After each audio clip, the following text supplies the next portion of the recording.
सर हिला के गिराइबे का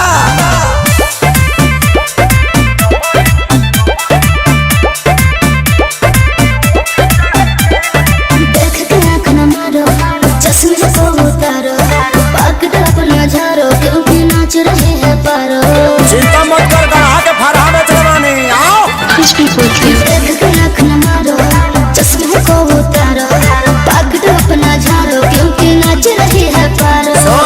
लेती ना सूद के ना चुकुद कूद के पूरा सट जावा टूट जाए दे लूट जाए दे धन लूट जाए दे